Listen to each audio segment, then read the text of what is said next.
собираемся вместе, когда мы четко даем власти понять, чего мы хотим, она вынуждена отползать. Отползла она в ситуации с декретом о тунеядцах, отползет она и в вопросе с честными выборами. Как только мы начнем объединяться, мы должны все же показать власти, что мы хотим перемен, что 25 лет это много, это слишком много. 25 лет для нас строили процветающее государство. В результате мы получили нищую, мафиозную, коррумпированную страну, где все блага перепадают чиновникам и бизнесменам, которые пристроились у властного корыта. На мой взгляд, этому надо положить конец.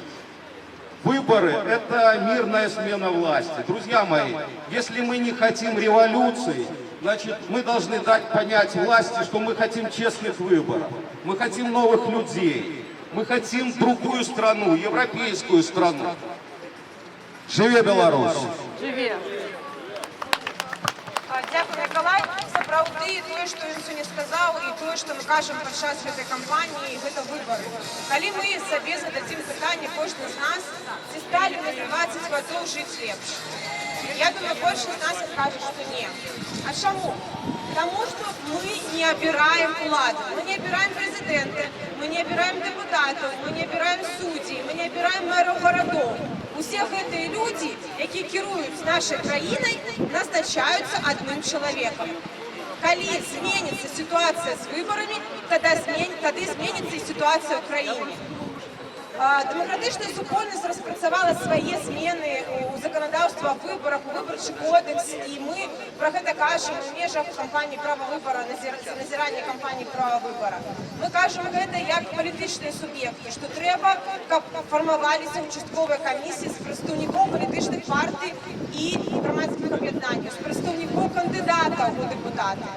Мы кажам, што падчас выбараў і падліку галасоў кожны бюлетень павінен паказвацца кожнаму сябру камісіі, кожнаму назіральніку і кожнаму кандыдату. У людзей сёння няма даверы да выбараў, таму што ён ад пачатку недэмакратычны, непразрысты і нечэсны.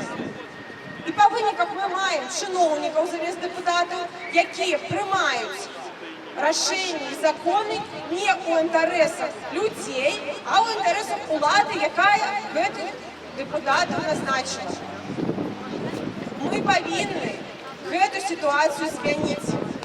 Мы павінны дамагчыся зменаў у заканадаўства выбарчае, каб выборы ў Беларусі праходили справедліва. І тады усе накірункі жыцця нашай краіны, эканоміка, сацыяльнае жыццё, яны все будуць ісці ў накірунку для людзей. Разумееце, улада павінна сёння павярнуцца да людзей.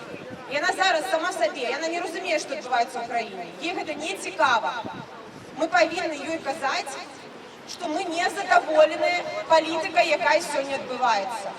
Мы не задовольны дзеяннями, законами, декретом о дармоедах, новый закон об терміновках ад армії, які прийняли. Нам потрібна адукавана молодь. Дякую за увагу і живе Білорусь!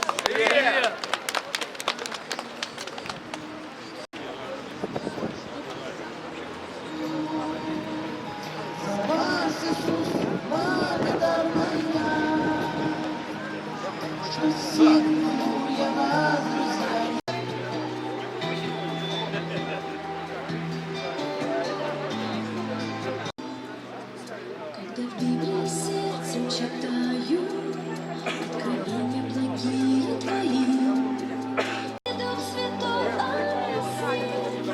становится истинным светом. Добрый день всем, кто пришел сегодня сюда поддержать замечательного человека, а также мы сегодня приехали поддержать его. Это матери осужденных по статье 328.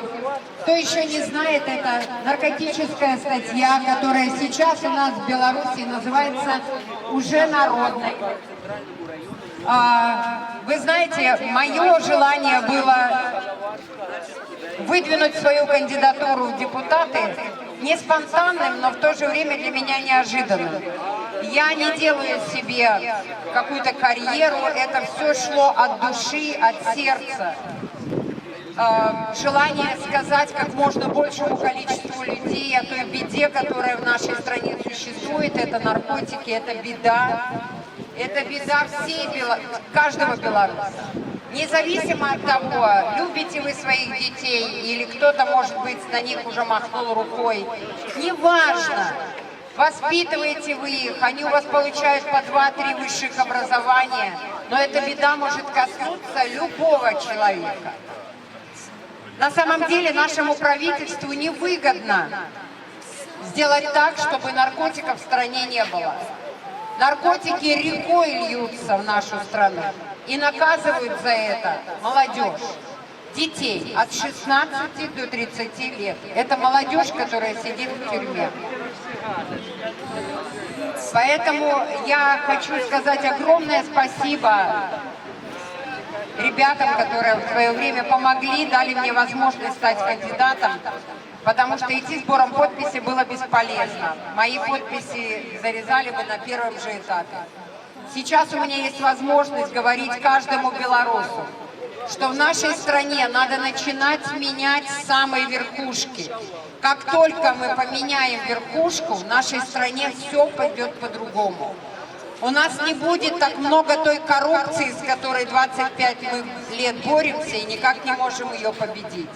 У нас не будет на самом деле столько наркоманов, которых мы никак не можем победить. Потому что государству это невыгодно.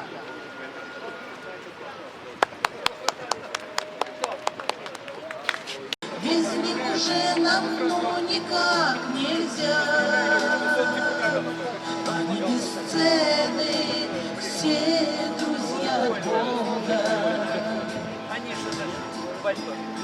Они вас Бог, друзья, во всякий час. Благословений вам и счастья в Боге.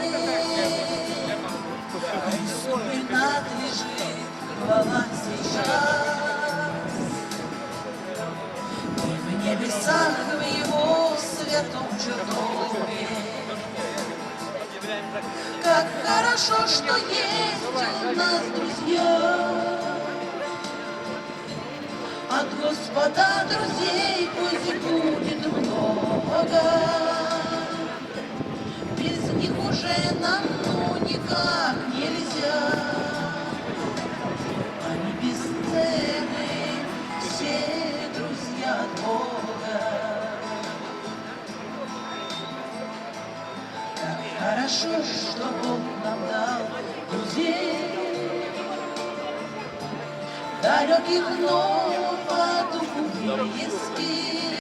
Сегодня самый главный герой нашего пикета Владимир Непомнящих. Правда, без майки Лукашенко повинен в системе. Всех нас собрал, меня, кандидата в депутаты по округе Сельмашевской, Татьяну Коневскую, Советская округа, и Егора Гришановича, 35-я округа промысловая. Улады сегодня и Лукашенко не підтримуються народом. І тому Лукашенко на днях і казав, що сьогодні головне для його не людей, навіть не чарку шкварку дати, яку він казав, але заховати свою владу. І це каже керівник держави, який повинен клопотатися об тим, як працювала економіка, як були достойні пенсії. Так, а для його головне заховати владу. Ганьба! Ганьба! І ми на цьому закриваємо свій сумісний пікет-мітинг. Дякую всім. Живе Беларусь! Что вы не пойдете правильно, но я не имею права призывать вас не идти. Нет, потому что действительно нас обманут. я с вами полностью согласен. А кто обманывает, вы знаете? Кто? Ну, я думал, вы скажете мне, кто больше всех обманывает белорусский народ. А кто представляет государство?